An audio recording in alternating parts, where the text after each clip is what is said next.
it's what gets me up in the morning. It's just speaking to people.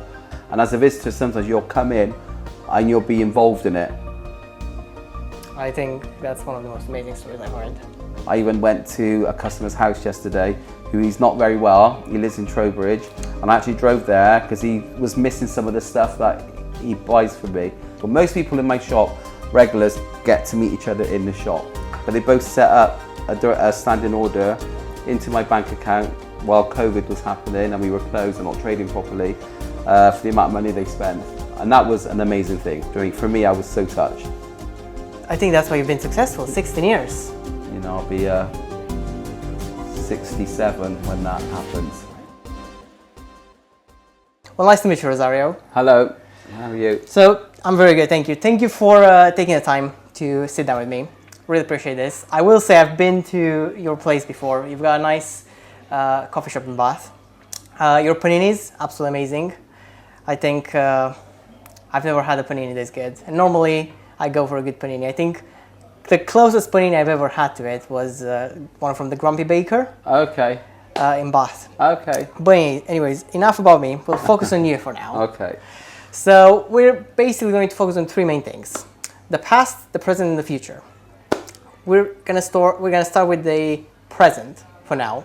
So I'm gonna ask you to tell me, who is Rosario? So I'm just Rosario. I've been in and around Bath for quite a few years now. So I started working in Bath in 2002 when I opened my first cafe, and I'm just an easygoing person. I just love having people interaction. I love doing cafe work, even though at the moment it's taken me away because of admin and recruitment and things like that. But it's what gets me up in the morning. It's just speaking to people, getting along with my locals, my regulars, and I've got customers I've been serving coffee for over 20 years. They followed me from my previous shops into where I am now. From 2002? Yeah. That's crazy. Even before that, when I managed another coffee, which is now a bit of a local chain, which was in Bristol, and I've got customers from there who live in Bath now who come to the cafe. So when was the first time you came, I guess, to Bath? To Bath was in 2002 working, when I opened my first cafe, which was the Boston Tea Party in Kingsmead Square. So I was their first employee back in 1995. And after 10 years service, they said, you need your own shop, let's go and find you a shop. And we ended up getting the Kingsmead Square Boston Tea Party. And at the time, they gave me 50% share of the shop because of my loyal time with them, and because I helped them move their business in Bristol. It got to a point where it was doing well. They wanted to sell the company, so I sold my shop along with it, got my share, and then I ended up doing Rosario's in Bath, which is where I am now. That's a nice little story you've got here. So you started in 2002, you came to Bath. Yeah. Boston Tea Party? I opened the branch of Boston Tea Party here in Bath, but before that I was the manager in Bristol Boston Tea Party, which I started in 1995. And I'm still very good friends with the old owners, and we still speak quite regularly. And how many Boston Tea Parties branches are there out there? Now there was only 4 at the time. Now there's God knows how many there are now, because they've gone all over the country.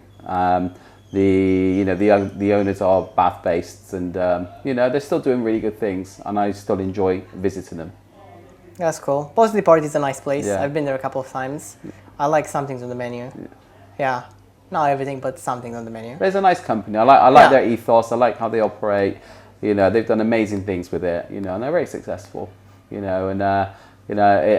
was there right at the beginning when they started, and I was there to help them bed into their business. And then when it was time for me to go, I kind of knew it and kind of went and did my own thing. And your thing is Rosario's? 10 years here. No, 16 years here. 16 years here. So tell me this, how is a normal day looking like here in your coffee shop, Rosario's? It changes day to day. As an employee, you come in, You open the shop, you serve customers, you're preparing food, you're making coffee. That's the side of the business I started off with, and what I love doing. But now my day-to-day changes. So I do like to open the shop once or twice a week, and then the rest of the week the staff open it up. They close the shop, they lock up, they cash up. So it gives me that freedom not to be here if I've got other things to do with the business. So I expect 40% of my time is based in the office, and the rest of it I make sure I'm here on the weekends and I serve customers. I still like making coffee. I got some really good baristas.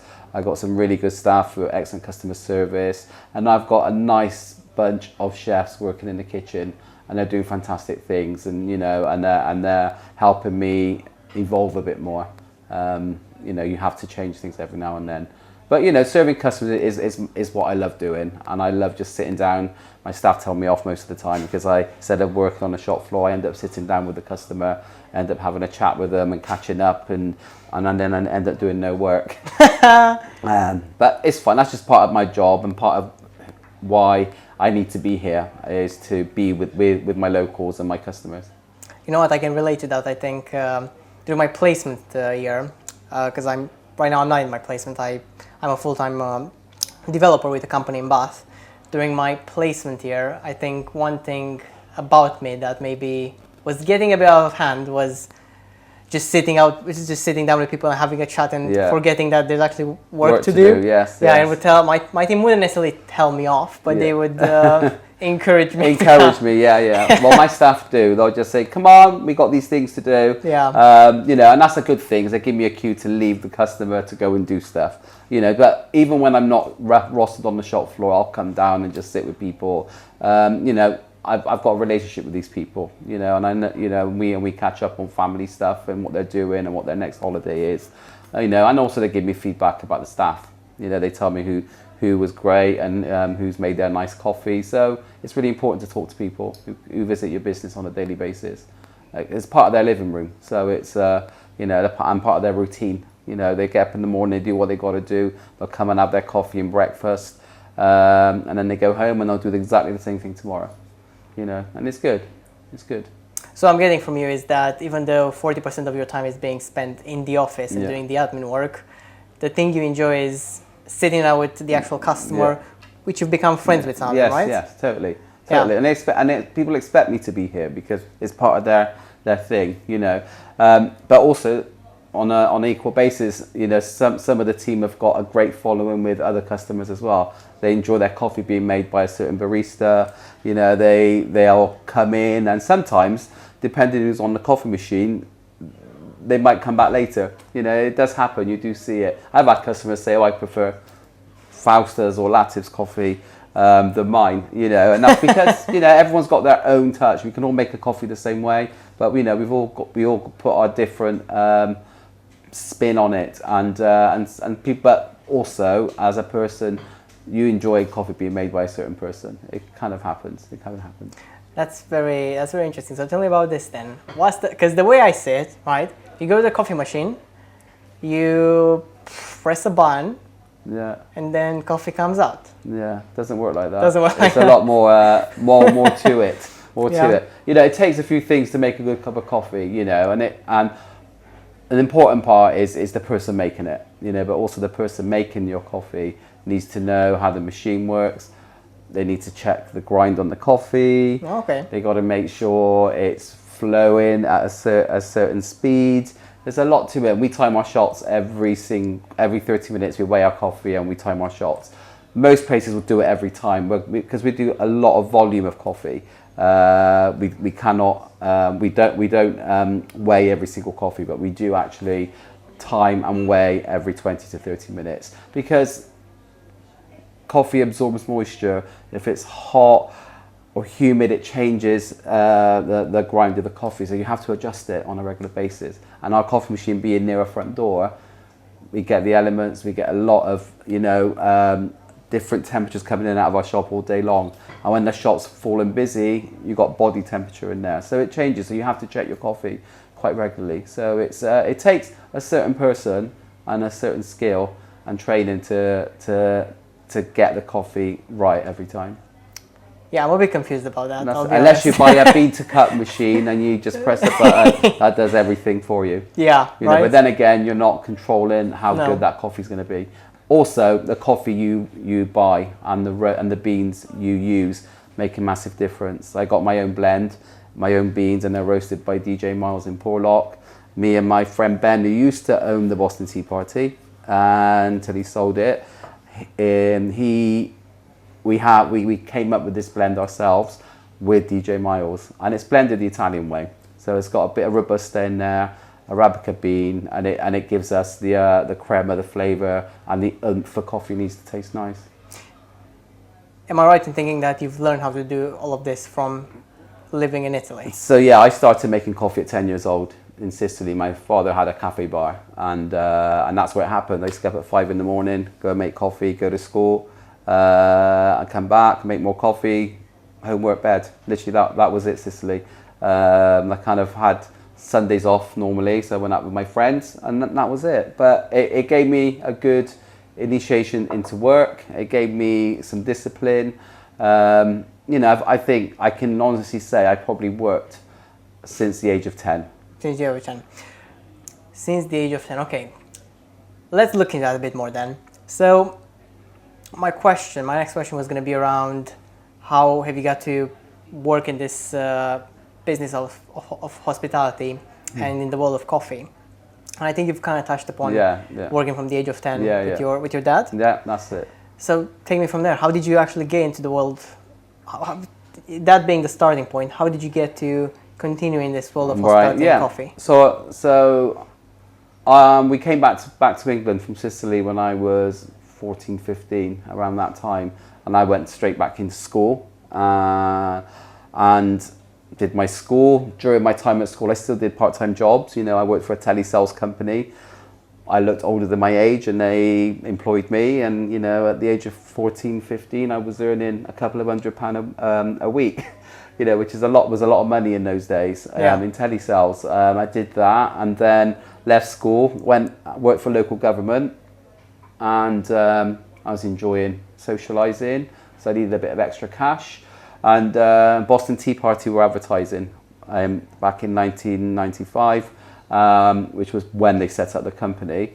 And I went in for my interview, and they employed me as a barista, and that's how it kind of happened. And the reason I went to Boston Tea Party was also I was working for local government. I actually was working in the poll tax and council tax department, and I just wasn't getting any management experience, and I wanted to progress in government, and to get that management experience, I had to leave my job, get that management experience, and the whole plan was to come back into local government and carry on. But it never happened. I just stayed in hospitality, and that's because I really enjoyed coffee. I enjoyed the people thing. After a year of working part-time at Boston Tea Party, they asked me, would I like to manage the shop in Bristol Park Street? I kind of refused, because I thought I'm not going to leave my career to come and make coffee. And then after a year and a half, I saw the potential of me being able to manage and get some management experience, and I took on the role.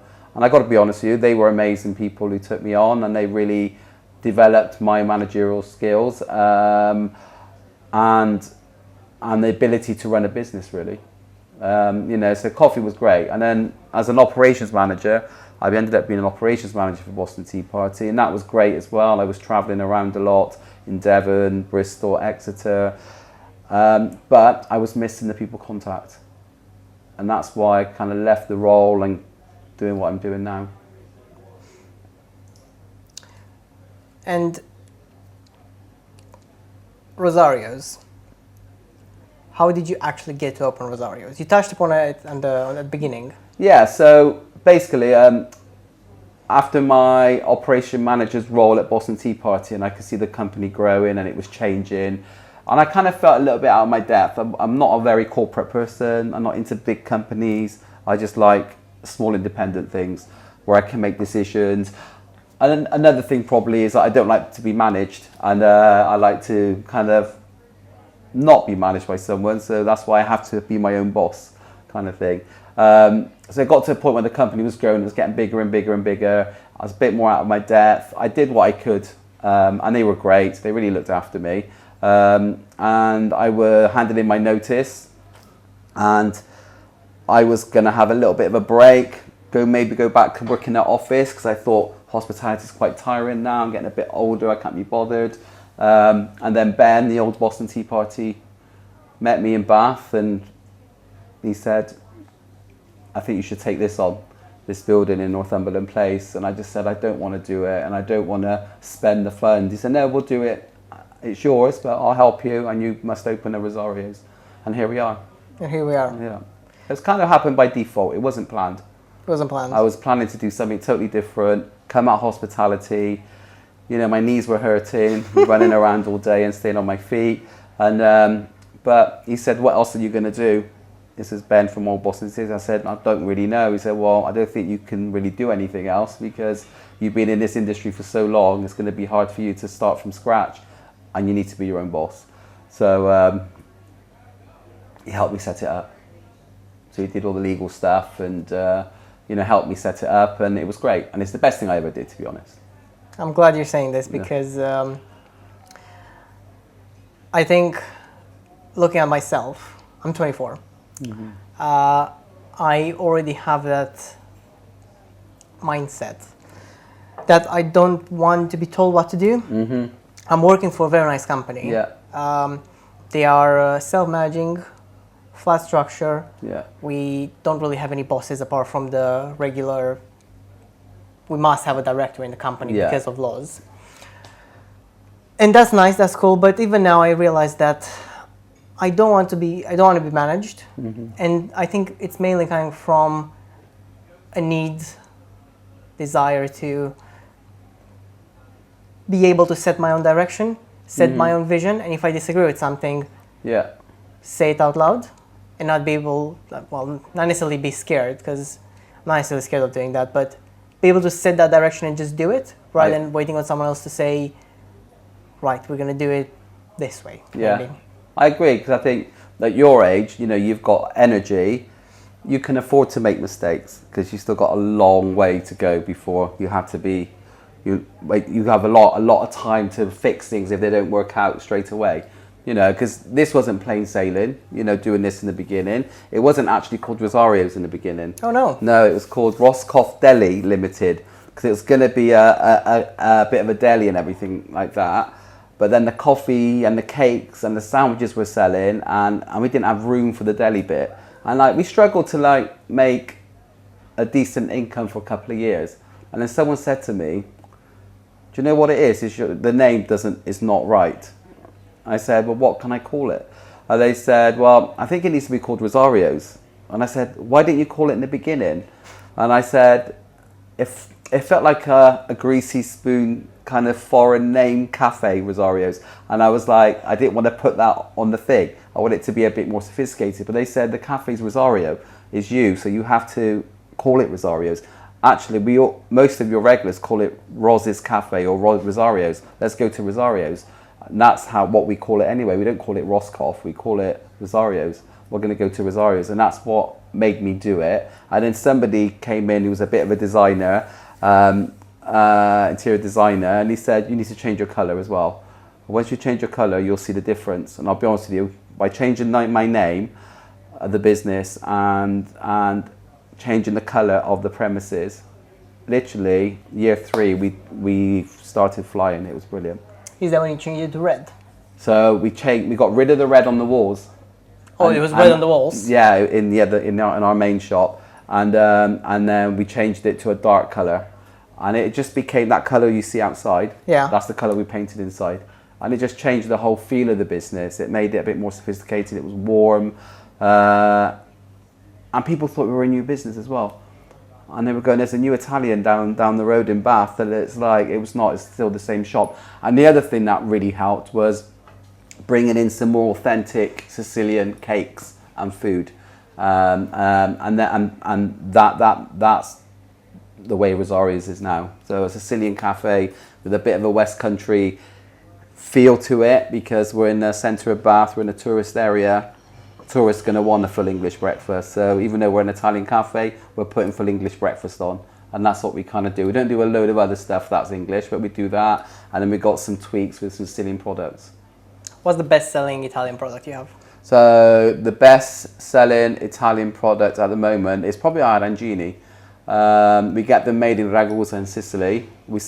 I used to make them at home in the beginning, but then it just got too much. I was spending a day and a half every 2 weeks making arancini at home, and then I had a chance of, we call it a laboratorio in Italy, so like a production place, let's say, a production kitchen in Sicily, who said, do you know, we can make them for you and we can send them to you, and then you can cook them off when you need them. And I explored this option, and it's been an amazing thing. So now we can stock 5 or 6 different types of arancini. We've got some gluten-free ones as well, and we sell a lot of those every month. My orders are getting bigger and bigger and bigger. The other thing we do, which is a very typical Sicilian thing, you don't see it everywhere, is our panelle. So they're chickpea fritters, and they're a traditional street food in Sicily. So, you know, so this place produces a lot of things for me now, and it helps with the costs and stuff, especially now, you know, importing stuff is not easy anymore. But you know, we work together. I buy a lot of stuff, and it works really well for the business. That's exciting. How do you say it? Arancini? Arancini. Arancini. Yeah, arancini. And what exactly is that? Arancini is a Sicilian rice ball. So the traditional one's filled with like a bolognese sauce. So you've got the rice, you've got breadcrumbs in the middle, and the bolognese sauce in the middle. You know, we've got spinach and mozzarella one as well. We've got mushroom and truffle one as well. So we've got good flavours. Sometimes we even have squid ones. So it depends what they're willing to produce for me. The other biggest thing we sell, which is probably our most popular thing, that's not Sicilian, is our homemade potato cakes. So, you know, they're like big rostis, and then we serve them with avocado, with either smoked salmon or prosciutto or mushrooms, and then with a poached egg on top. And that's our biggest selling thing, and the chefs probably making around 400 to 500 potato cakes a week to keep on top of our demand. But it's great, you know, people come back for the same thing, so it works. That's cool, that's interesting, thank you. I don't think I've ever had one. Yeah. Definitely, probably not. I have to invite you to have one then. But yeah, I think I was imagining the picture of it in my head when you were talking about it. It does look pretty good. Spinach and, you said one of them was with spinach and mozzarella, we do. And what's the other one? Another really nice one is the aubergine and mozzarella and tomato one. That's really good. That's really good. Whoa. So it comes from the pasta alla norma. So pasta alla norma is a tomato sauce with aubergines, and they make an arancini for us with that filling. I'm gonna have to come back and try one then. That's cool. And you, I think at the beginning you said this Rosario's has been open for the past 16 years. 16 years. And can I ask? It might be a legal question. We might not want to answer it, but that's absolutely cool. Do you 100% own this place now, or is it still part of an investment with your partner? No, it's all mine. They helped me set it up. Okay. And they had something like 20% shares, and you know, when the business took off, I paid them back. So you know, it's all mine. I've owned it myself 13 years now. So there's a big pressure, and it's a lot of negotiating at the moment with rents and things like that. It's becoming a bit more costly to do, so it's not as easy to operate, especially in Bath, because the council seems to let a lot more hospitality places open up, and you know, we're turning more into a visiting place rather than a shopping destination. You know, so but you know, you just got to keep going, keep evolving, keep looking at your costs, keep trying to better your service, just to keep your regulars coming, and obviously try and introduce new people to your business. So let's stay on this for a second, because this is quite an interesting topic. And I've got a couple of questions, and I'm going to leave the hardest one at the end. Okay. So how do you actually take Rosario's and differentiate it between all the other coffee shops in Bath? Because this is not the only local coffee shop. No. I think for me is like my blend of coffee is my own blend. We've all got our own palate. I'm not saying my coffee is the best in Bath. I'm not saying I make it the best in Bath. This is the best way I make coffee for my business. So we don't train our staff to be too technical and stuff like that, because unless you've got a real passion and you want to do it as a career, you're not going to invest your own time into doing it. So coffee for me is a big thing. I teach people how to make a good coffee. I know my coffee blend is really good and it's fresh and it's roasted locally, and it's not kept in a warehouse for 6 months. So I know where my coffee comes from. Also, we are an Italian cafe, and you can get some of my products from other suppliers in the UK. My mini cannoli, you won't be able to get them from your general suppliers. The cannoli I get, they're made specially for me. They are lard free as well, because most cannolis are made with lard. Mine are not. So so some people don't eat any meat products. So that makes it a little bit different. And I think service is important as well. There's not many cafes where you can sit down and your order's taken at the table. You still have to either do it on a QR code, or you've got to queue at the bar, order your stuff, then they shout at you to come and get it. We like doing the whole table service. It's definitely a nice touch to it, right? And also most of our things homemade on the premises as well. We don't buy food. I know of really posh establishments where they buy frozen poached eggs that they can just put in a pan and serve to a customer. There's a lot of that going on in businesses. Our food is made here on the premises. Yeah, we get our arancini made in Sicily, but we do make our own potato cakes. We bake 60% of our cakes ourselves.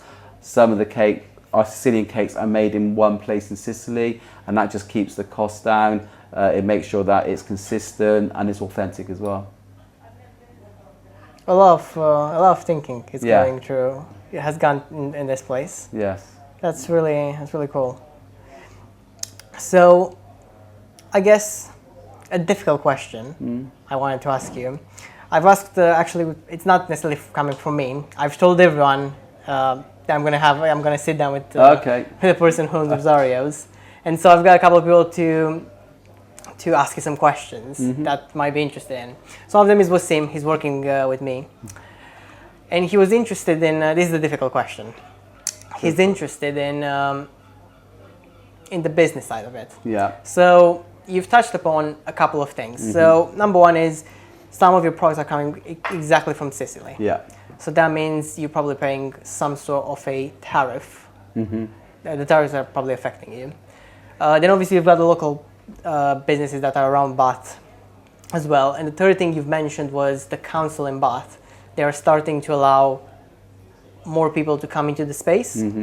So I guess the question Wasim was interested in is, how do you manage to not only keep your place special with your Italian touch, but also how do you make it so that in a world where hospitality is already hard and small businesses tend to fail, obviously you've gone for 16 years, so absolutely massive congratulations for that.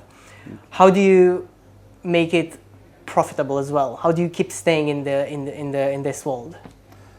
Okay. Well, on the profitable side, it's very difficult at the moment because the government's just introduced a national insurance hike for businesses, which is one of the worst things they could have done.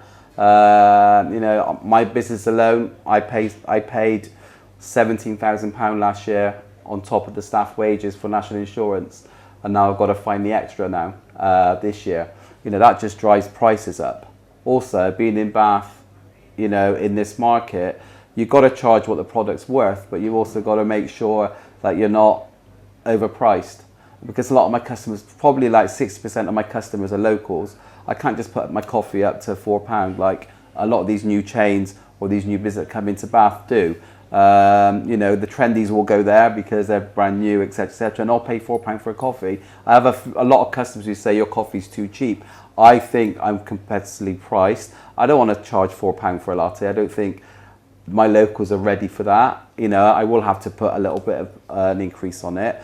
But all I try and do is just try and employ the best staff I can. I balance the wages with, I always pay above the minimum wage. So even though the minimum wage went up again, I was already paying my staff more than that. So I think having good staff who give good service and who care about your business will help drive the profits as well, because people stay, they spend a bit more, you know, they're getting good service and they return. So you'll get a visitor coming into Bath on a Friday. If they like what you do, they'll come in every day and have their coffees. If they like your coffee, your flat white, they'll come to you every day for that flat white, which is what I do when I go away. So if I like something they do, coffee's a big thing for me. So if I find a good, where was I last week? I was in Cologne and for 2 days, and I found my coffee shop with a good coffee, and I was in there twice a day. And the following day I walked 20 minutes to go and have a coffee as well, because I enjoy it, and that's what happens in this business as well. So if you give them a nice breakfast on a Friday, they will try somewhere else on the weekend, and they'll go, oh, I prefer that one, and they'll come back, you know, and then they'll tell you. So I think it's all about the service, the product, and the staff. You keep doing that, you know, you are going to lose a few percent every year. You know, we were losing quite a bit at the moment because of all the costs and the staff costs, and we're just readjusting. But I think if you focus on the service and the product, people will come back, and that's how you keep the business going. I've been here 16 years, so you know I'm doing it okay, and you know, but I am feeling the pinch now. Though it's not as profitable as it used to be. The people are coming in. Also, some people are spending less. You know, because the crisis. You know, there's still a financial crisis. Not everyone can afford to come out to eat every day. Also, city centres are evolving. You know, parking's a nightmare. People are not coming into places where they have to pay for parking. They'll go to out of town off shopping centres. I live in the next village. There's a Waitrose by me. I've got customers who live in Bath who will go to the Waitrose by me because there's no parking charges. Here in Bath, you have to pay for parking. So you're getting a lot of that happening, and you can go and have a coffee in a retail place because there's always a Nero's or something like that. But I've got customers. I've also on the other spectrum. I've got customers who say to me, "Do you know what? It costs me £6-7 every time I want a coffee because I can't have another coffee apart from yours." And I'll drive in, park my car, have my coffee, and then I'll go home. So on the other hand, we do get some customers who don't mind spending the extra £3-4 on parking, just to have a coffee, even if it's like once or twice a week. It does happen. It does happen. It's a nice feeling when they come back to you. Yeah, yeah, and they love it, you know. And if I know they know I'm around, they're here. Do you know what I mean? They're here. If I have 3-4 months off, I know they won't visit as much, you know, because part of them coming into the shop is to speak to me, see me. You know, have a little laugh, a little bit of banter. I even went to a customer's house yesterday who he's not very well. He lives in Trowbridge, and I actually drove there because he was missing some of the stuff that he buys for me. And I thought, why not? I'm off. I'll just put it in the car, and I went to see him. And I bought him his bottle of Amaro, his Arancini, his stuff. And then I said, do you want anything else? Well, I can't get to Waitrose at the moment. Can you get me these 2 things? And I got it for him. You know, and that's what we're about here. You know, it's part of their routine. So, you know, if I can do something, I'll do it. Wow. You're going above and beyond for, you really care about your locals. Yeah, and there's some that have been coming here 15 years, and they, you know, they spend money. So it's only right that I do something for them when I can. I'm impressed. I'm moved by what you're saying, and I think, I guess for me it goes to show that yes, you've been here 16 years, you haven't gotten bored of anything. Mm-hmm. When you sit down with the locals and you have a chat with them, and you then go and help them out. That's a really kind thing to do. If you can do it, you kind of need to do it. I won't be able to do it for every single customer, and I won't be able to. At that moment, I had the space to do it, and I thought, why not? Let's just do it. You know, and I wanted to see him. He's 87, so I wanted to see him anyway, you know. That's a really kind thing to do. Mm-hmm. There's locals. These are all the locals you've spoken about. So I guess I'm also interested in, say I am a first-time customer, and I don't know anything about your coffee shop. I know I've been on this street and I've seen, oh, it's cool, it's got a nice, the red color outside has caught my attention, so I'm gonna walk in. Yeah. I'm gonna order some coffee. There's a bit of a psychological thing here. Yeah. I'm trying to explain basically. I would come in, for me as a customer, I would come in to buy your coffee because that's the product you're selling.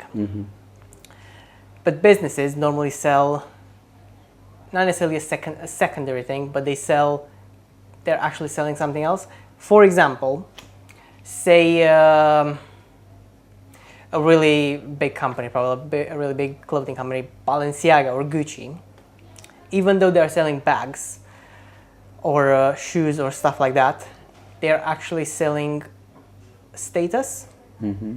Or maybe they are selling the idea that someone has got the money, therefore the status. Where am I going with this? I'm coming in as a first-time customer. What are you hoping that I would feel when I come in and then leave? I hope people feel the warmth of the place and the people. What's really interesting, and this happens on a daily basis, we've got regulars and locals who are always sitting in the coffee shop, and some days there could be a raucous. They'll all be in the same space and they're chatting and joking and everything like that. And as a visitor, sometimes you'll come in and you'll be involved in it, you know. And I do take the mickey out of some of my customers, and you know, and try and initiate some banter and have a joke and a laugh. And some people, I've known one customer actually put a bad review because I was too forward with a customer, and this customer was just laughing because we've known each other for 14 years. The things they've done to me are terrible. So when I can get something in and do something to them, I will do it. And they put a bad review, and I thought, I'm not doing that again. But what you might get in the shop, you'll come in, you'll have your coffee, and then there'll be 3 or 4 local customers sat on different tables, just chatting to each other across the room, you know. And then I get involved, and the other staff get involved, and then they just chat to the new person, and they just feel connected. A lot of people meet here now who they've met in this coffee shop. And some days, you know, they go, oh, so-and-so's not here today. What's going on? You know, and they're all worried about each other. But there's a lot of conversations happening, and it's all locals who met in the shop, and they see each other every day, and they come in at the same time. And as a visitor, that's what you will feel. You know, apart from the good coffee, you know, you'll be included. If you're not too shy, you'll be included. You know, and if you're interested, you'll be in that group of people, you know, and you get to know people. Most people in my shop, regulars, get to meet each other in the shop, and then there's part of their routine. I keep saying it's their routine. It is their routine. You know, they go, I'm going to go to the coffee shop. I'll see if Irene's here, and I'll see if David's here, and you know. And when one customer asked me to take that a get well card to that gentleman I went to see yesterday, he said, "Oh, you're going to see Jeff? Brilliant. I'll give you a card to give to him." That's what people do here. You know, it's part of their family, Rosario's family, and that's what people get. And then when new people hear all this stuff going on, they want to be part of it, you know, and they remember. Yesterday we had a customer from Australia come in, and she had a to-do list, and I was on the top of her list. You know, you got to try the cannolis at Rosario's, and I was present, which is good. So she chose her cannoli, but she didn't choose the one that was traditional. So I gave her a traditional cannoli to try. And then she ended up having a photo with me because she knows some Sicilians in Australia. And I told her where my village was. I said, I'll email you if they're from the same village. They're probably not going to be, but you know, these things just happen at Rosario's, and I think that's what's the nice thing about it. Feeling of a community. Yeah. And also, you know, coffee is the center of everything at the moment, and coffee is what drives the business as well. You know, when, you know, I might be selling coffee, but then people want other things, you know, so they'll come in and have food. So coffee is always the first thing, and then the food is the second thing. They go, oh, they do this and they do that. I'm going to come back and try that potato cake. I'm going to come and try that arancini, or I'm going to try that cannoli. That happens a lot. I've got a lot of customers now who buy my coffee beans because they're making coffee at home. So they're using these like Sage machines, the Longi machines, the bean to cup machines, and they rarely find a blend that they really like, even from their favorite coffee shop, which may not be mine, because not all beans can work in a machine. But the way my coffee's blended and roasted works really well with these home machines. So we get a lot of customers just coming in buying kilos of coffee now, which is fantastic. And that all happened with having a taste of coffee here. That's what happens. That's And also, we're a big gluten-free cafe as well. So, and I don't advertise as gluten-free, but most of our products are made with gluten-free ingredients. I don't advertise it a lot because it puts people off.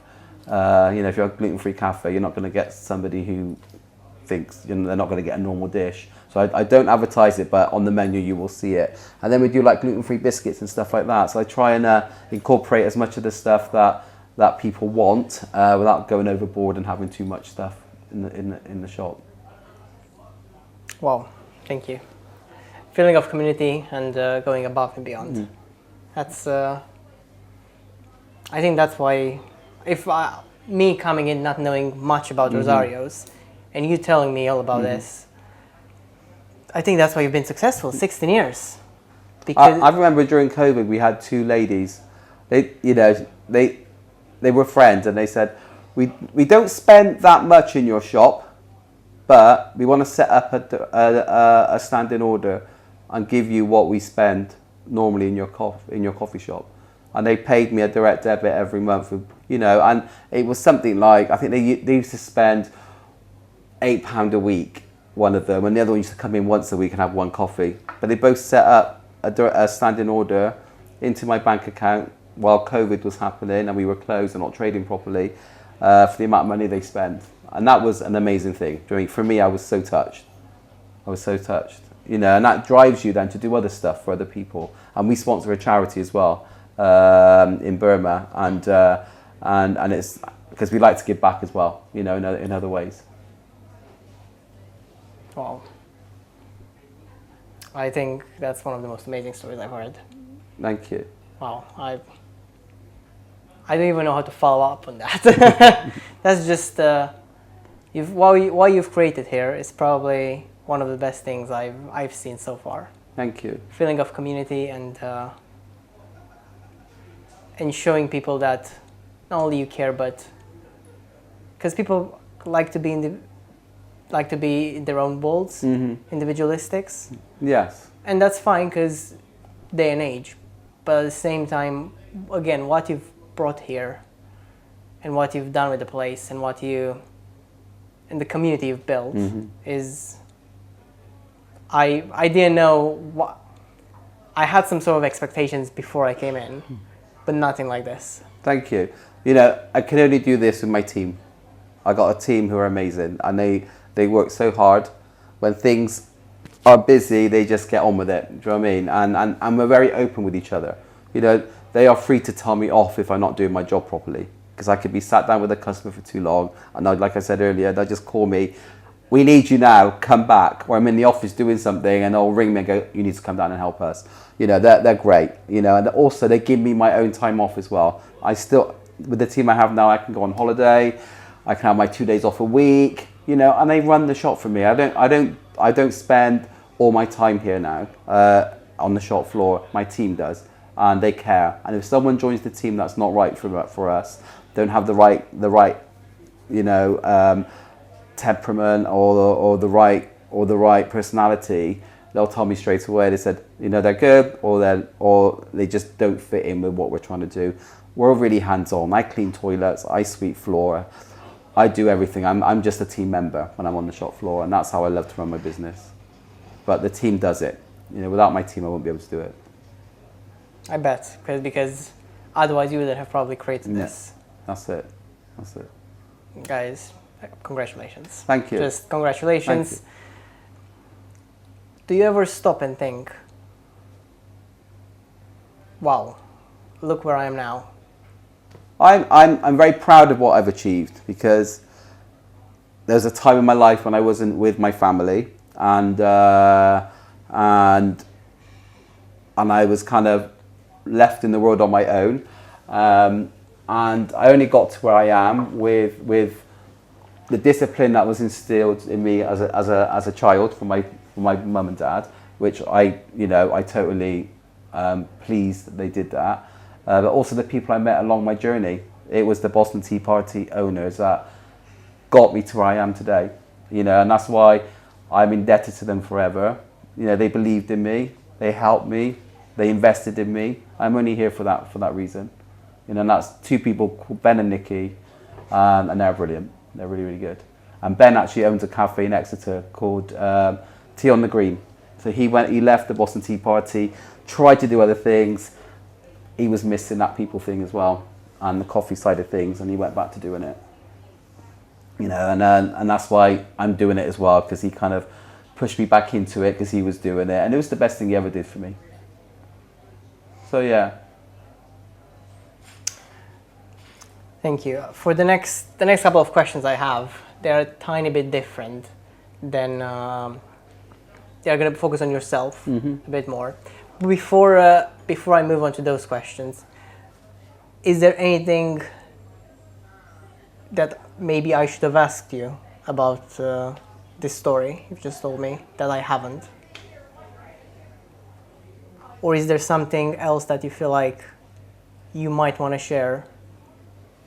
I don't know. I think a lot of this, what we do in hospitality, it is hard work. You have to be a certain person to be able to do it. I've seen a lot of people, retiring, getting their payout from their pension and opening a little coffee shop without ever having to had the experience. I always believe in doing something before you actually invest in it, because you actually get to feel the pros and the cons. And it is hard work. It's a hard slog. It's rewarding at the same time. And you have to be a certain person to be able to do it, but having some ownership, which is what the original Boston Tea Party people did for me. They gave me ownership and the freedom to do it. And that's what drove me. And even when I made mistakes in the beginning, they were supportive. And I think, also when the going gets tough, just keep going, because it does, we had to get through COVID, and we did, and there's times when you're really short-staffed, and I had to stop my kitchen operations for 8 months 2 years ago, because I just couldn't find the right chefs for the business. Again, that was to do with Brexit, lots of people leaving the country, people not wanting to work stupid hours anymore, and I totally agree with that. And so just finding the right people for your business is not always easy. And you'll always have a time when you're struggling to do that. And you might have to change things for a little while. And then you panic about, is your business going to survive? We made no money for 8 months that year. And I still had to pay the staff, pay my bills and everything. But we got through it. And that's because everyone just carried on and on and on. And we just invested the time into finding the right people. So there's some scary moments, especially when you're not employed, you actually own the business. It all falls on your shoulders, and that's the bit that's scary. But when it happens, you just find that energy to do it. You just get on and do it. Keep your head down, stay positive, because you can't bring the rest of the team down. And I've got that. I'm not the best people manager. I don't really like managing people. I like people just come in, do the job properly, go home kind of thing. But I appreciate people when they work hard, and I also quite generous as well. I believe I'm generous with my team. That helps. And while I'm not the best manager, when things hit the fan, I'm there and I can deal with it. And that's it. But you're always learning and evolving, and as you get older, you find a lot of things harder to do. Your energy goes. That's it. Your energy goes. Thank you. Focusing on yourself now. Who do you think influenced you the most? Who influences me the most? Even though I didn't get on with my dad that much in my younger days, he did, and I'm very similar to him, and I think that's why we didn't get on. But also, I think having a close-knit family, I was always around my mum, my grandmother. She was a massive influence for me, and she was somebody I would confide in. She's 92 now, she's got Alzheimer's, so she's not there anymore. But I spent a lot of time with her, and she was kind of my rock for a while. You know, I think my parents gave me that discipline at the beginning of my life.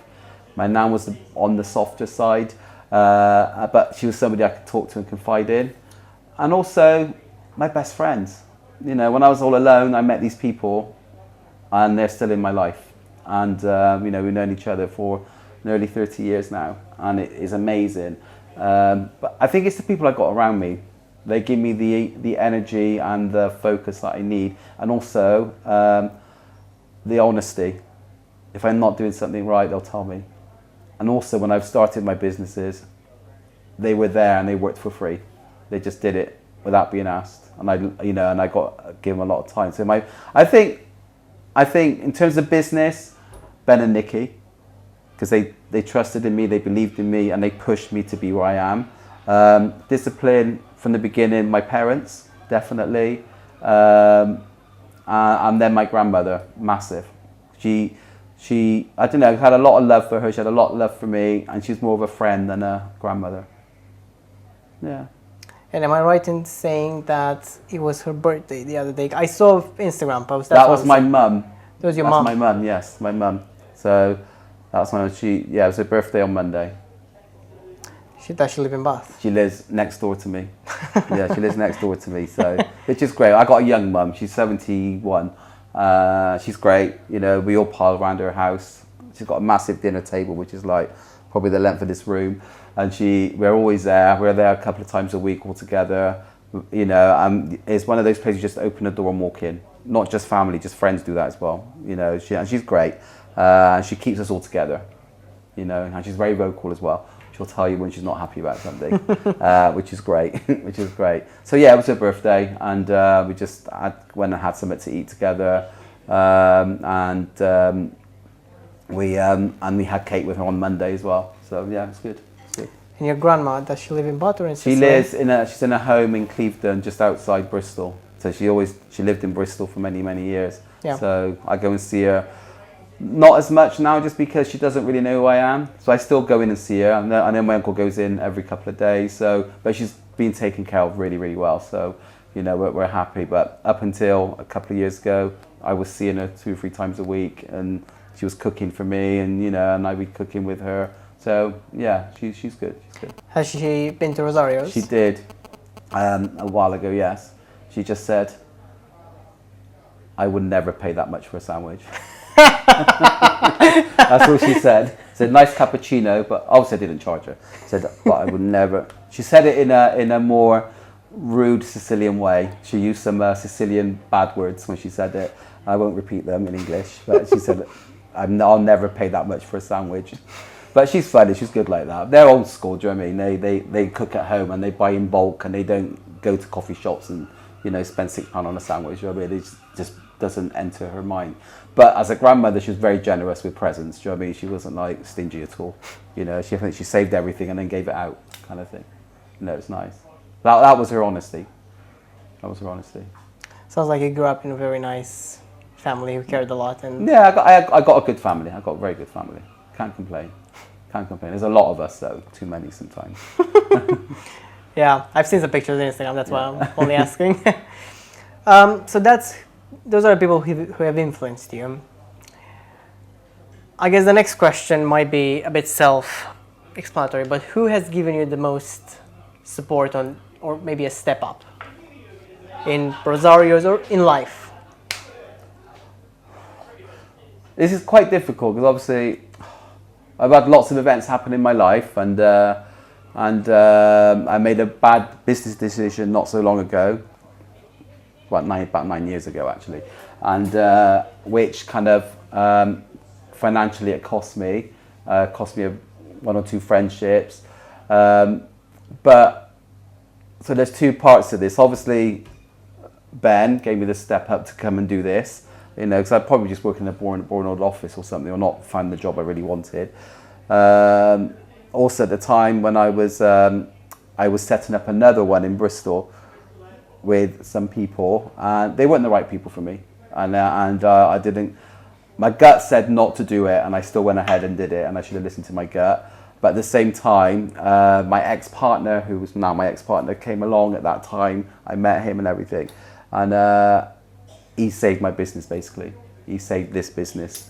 Because I was going through a divorce. I was going through a lot of stuff.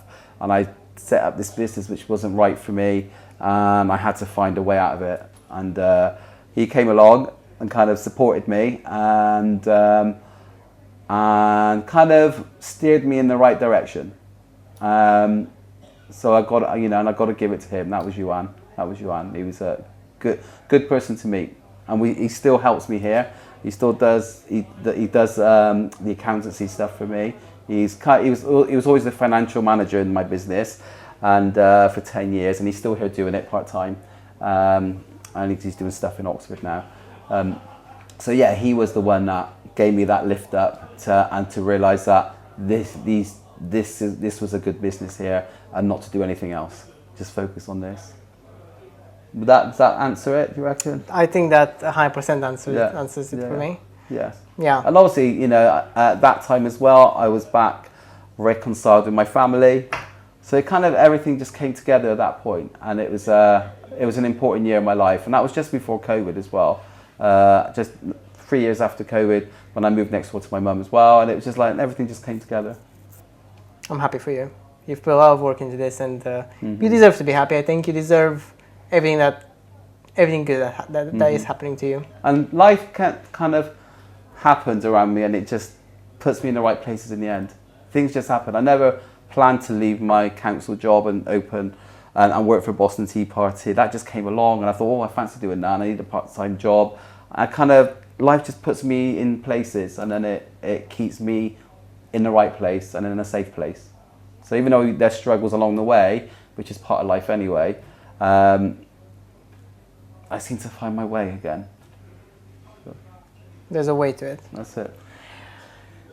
Another question I have is focusing on your future now for a bit.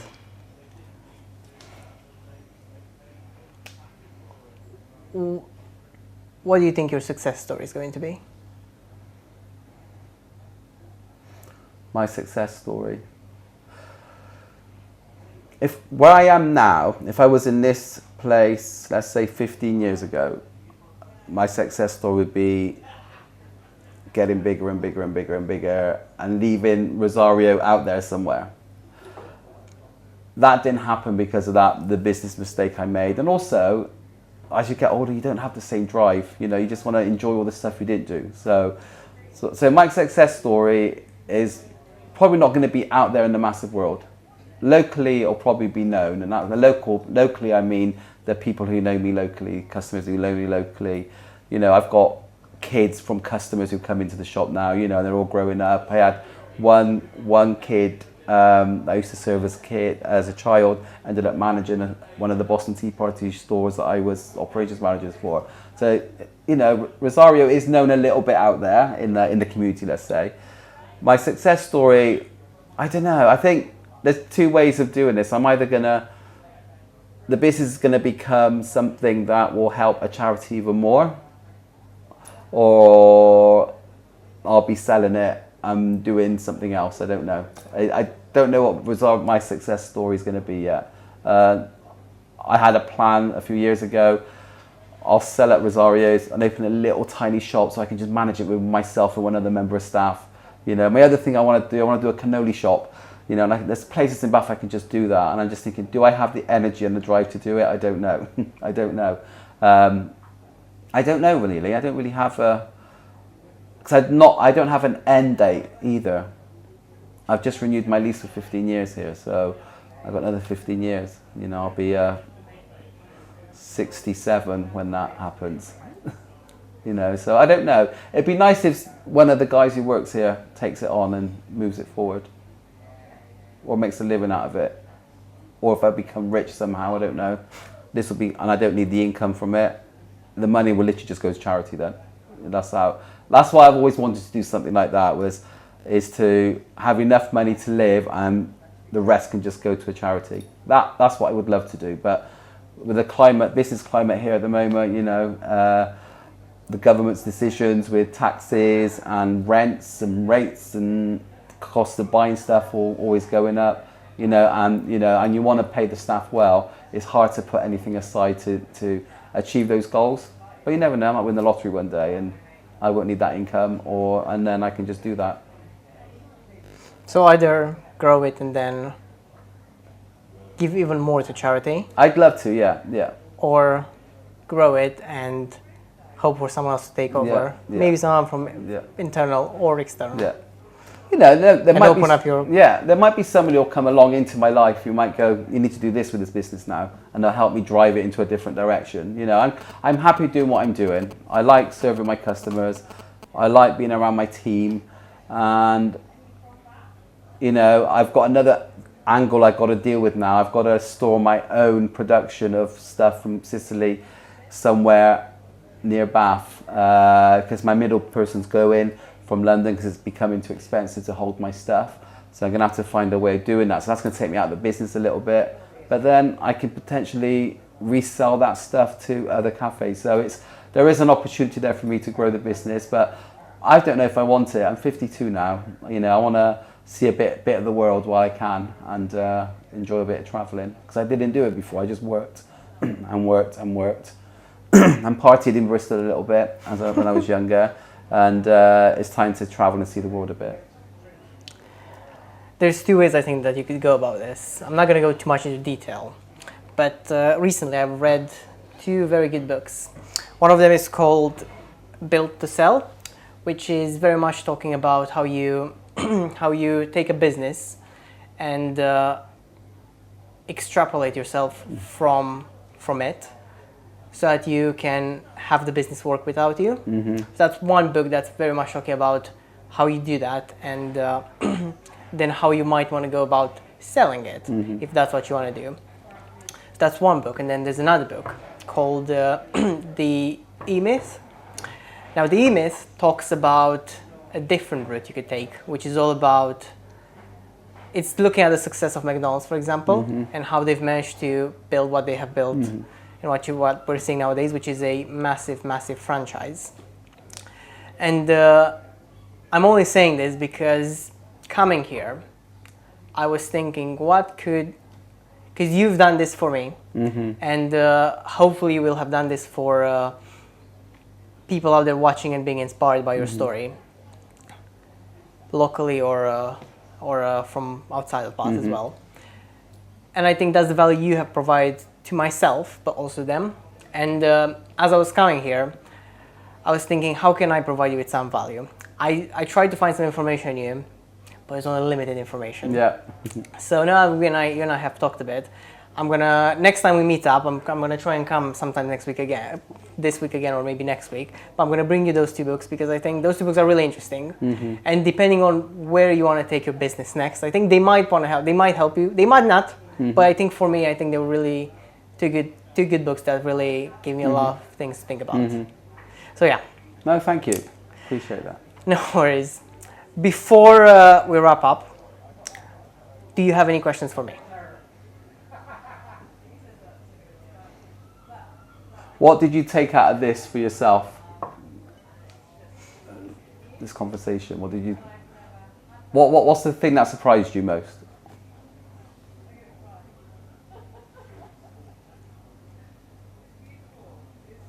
I think the thing that surprised me was, is, that there is much more to selling coffee or sandwiches to Rosarios, and that is building a community, and not just building a community, including people who come in who are first-time customers, maybe, who come in and you make them feel part of a community. So that's my main takeaway, I believe. Okay. And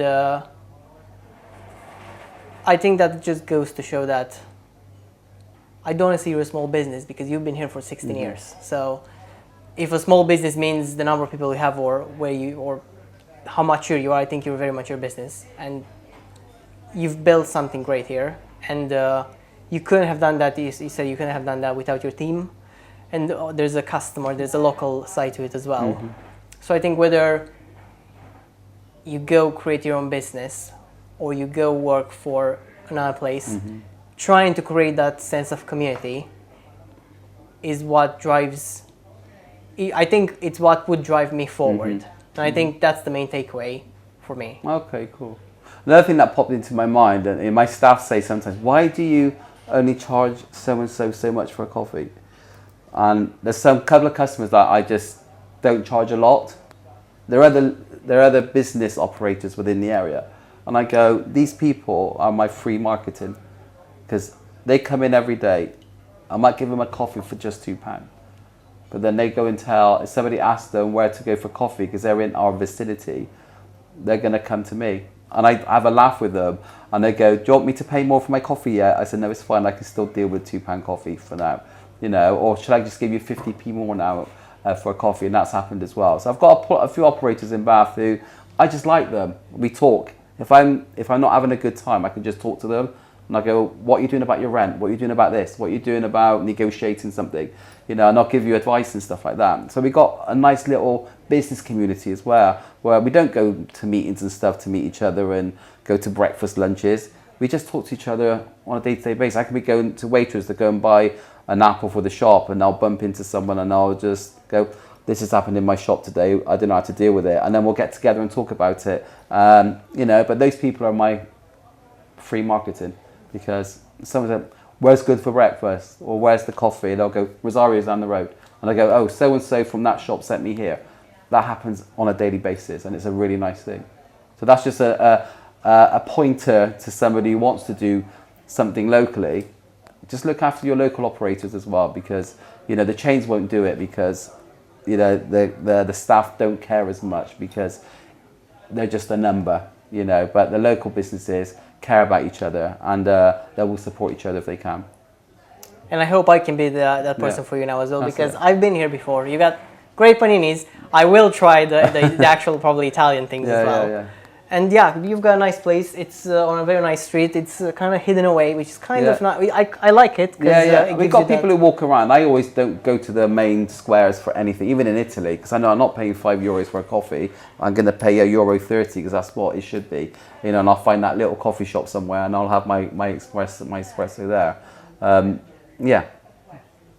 Nice. Well, thank you, Rosario. Thank you very much for your time. And now, wrapping things up, I've got a bit of a thing. I asked you at the beginning if you're vegetarian or not, or if you got any like gluten-free allergies or stuff. Now, let me give you an intro. So I give this to everyone. It's a chocolate bar. Yeah. Called Dare. Hopefully you like dark chocolate. I like chocolate. Nice. So when I was a kid, maybe you might remember this as well. When you were a kid, actually, you might remember that you were eating a chocolate bar. Yeah. And you might have thought to yourself, I did at least, well, this chocolate bar doesn't have enough chocolate.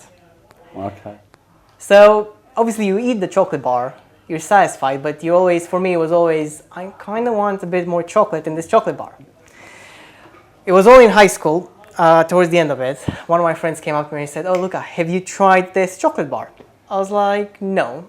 So I went and tried it, and I might have just found the only chocolate bar that's got enough chocolate in it that satisfies you. No way. So this is my gift for you, and I'll bring those two books later thank you on. very But hopefully much. you like this. Okay. You will require a lot of water after Cool. you've eaten this. But yeah, thanks again. It looks interesting. Thank you very much. No worries. Thank you. Cheers.